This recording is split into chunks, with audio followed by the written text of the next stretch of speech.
ಪ್ರತಿಯೊಂದು ಬೀಜದಲ್ಲೂ ಒಂದು ಸುಂದರ ಮರವಾಗುವ ಶಕ್ತಿ ಅಡಗಿದೆ.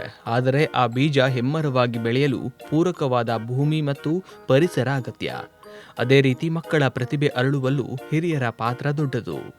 ಹಿರಿಯ ನಟ ಪ್ರಕಾಶ್ ರಾಜ್ ಅವರು ಈ ಮಾತುಗಳನ್ನು ಹೇಳಿದ್ದು ಉಡುಪಿ ಪೆರಂಪಳ್ಳಿಯಲ್ಲಿ ಕರಾವಳಿಯ ನಿರ್ದಿಗಂತ ಸಂಸ್ಥೆಯ ವತಿಯಿಂದ ಆಯೋಜಿಸಲಾದ ಕಾವುಗೂಡು 2026ರ ಮಕ್ಕಳ ಬೇಸಿಗೆ ಶಿಬಿರದ ಸಮಾರೋಪ ಸಮಾರಂಭದಲ್ಲಿ ಅವರು ಮಾತನಾಡಿದರು.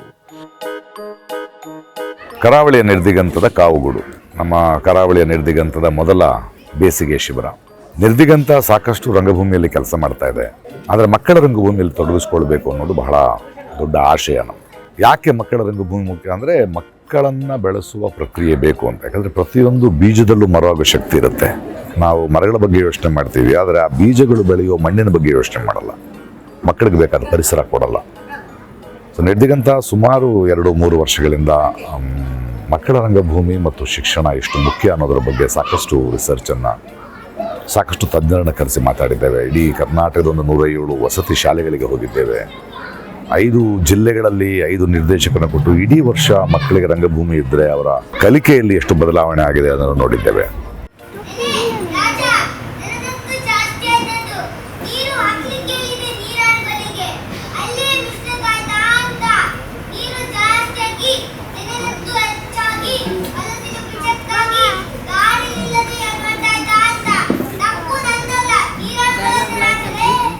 ಮಕ್ಕಳನ್ನು ಸ್ವತಂತ್ರವಾಗಿ ಹಾಡಲು, ಕುಣಿಯಲು ಮತ್ತು ನಲಿಯಲು ಬಿಟ್ಟರೆ ಅವರಲ್ಲಿರುವ ನೈಜ ಚೈತನ್ಯ ಹೊರಬರುತ್ತದೆ ಎಂಬುದಕ್ಕೆ ಈ ಶಿಬಿರವೇ ಜೀವಂತ ಉದಾಹರಣೆ ಎಂದು ಅವರು ಸಂತಸ ವ್ಯಕ್ತಪಡಿಸಿದರು.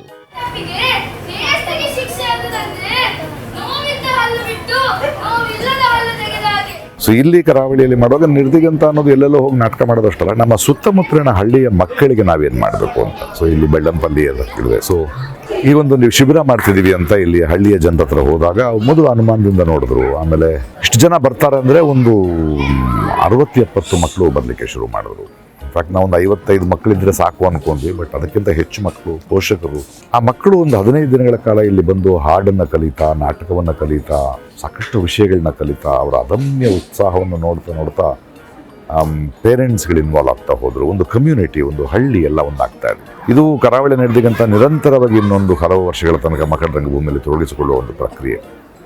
ಇವತ್ತಿನ ಮಕ್ಕಳಿಗೆ ನಾವು ನಮ್ಮ ಸಾಹಿತ್ಯ ಲೋಕದಲ್ಲೂ ಅಥವಾ ನೋಡಿದಾಗ ಶಿವರಾಮ್ ಕಾರಂತರು ಮಕ್ಕಳು ನಾಟಕ ಮಾಡ್ತಾ ಇದ್ರು, ಕುವೆಂಪು ಅವರು ಮಕ್ಕಳಿಗೋಸ್ಕರ ಬರೀತಾ ಇದ್ರು, ತೇಜಸ್ವಿ ಅವರು ಮಕ್ಕಳಿಗೋಸ್ಕರ ವಿಜ್ಞಾನದ ಬಗ್ಗೆ ಬರೀತಾ ಇದ್ರು, BV ಕಾರಂತರು ಮಕ್ಕಳ ನಾಟಕ ಮಾಡುತ್ತಿದ್ರು. ಅಂದರೆ ಆಗಿನ ಕಾಲದಿಂದಲೇ ಮಕ್ಕಳ ರಂಗಭೂಮಿ, ಮಕ್ಕಳ ವಿಕಾಸ ಎಷ್ಟು ಮುಖ್ಯ ಅಂತ ಹಿರಿಯರು ಕಂಡುಕೊಂಡಿದ್ರು. ಇವತ್ತಿನ ಈ ಜಂಜಾಟದಲ್ಲಿ ಅದನ್ನು ಮರೆತು ಬಿಟ್ಟಿದ್ದೀವಿ. ಸೊ ಈ ಮಕ್ಕಳನ್ನು ಬೆಳೆಸುವ ಜವಾಬ್ದಾರಿ ಒಬ್ಬ ಕಲೆಯ ರಂಗಕರ್ಮಿಯಾಗಿ ಮತ್ತು ಪೋಷಕರಾಗಿ ನಮಗಿದೆ.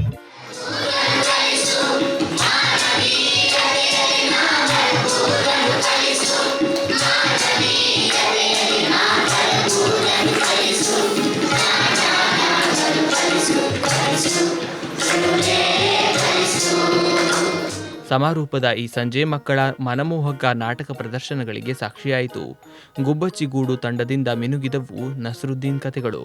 ಬಣ್ಣದ ಗೂಡು ತಂಡವು ಭೋಗಿರಾಜ ಯೋಗಿರಾಜ ನಾಟಕದ ಮೂಲಕ ಪ್ರೇಕ್ಷಕರನ್ನ ರಂಜಿಸಿತು. ಇನ್ನು ಜೇನುಗೂಡು ತಂಡದ ಮಕ್ಕಳು ರಾಷ್ಟ್ರಕವಿ ಕುವೆಂಪು ಅವರ ದೃಶ್ಯ ಕಾವ್ಯವನ್ನ ವೇದಿಕೆಯ ಮೇಲೆ ಅದ್ಭುತವಾಗಿ ಅನಾವರಣಗೊಳಿಸಿದರು.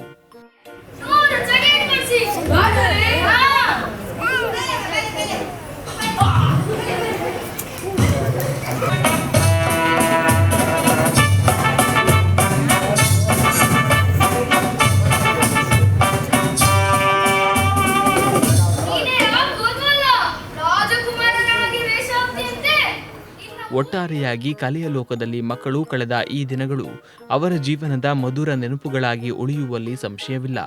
ಮಕ್ಕಳಲ್ಲಿನ ಸೃಜನಶೀಲತೆಯನ್ನು ಗೌರವಿಸುವ ಇಂತಹ ಪ್ರಯತ್ನಗಳು ಸದಾ ನಡೆಯುತ್ತಿರಲಿ. ಈ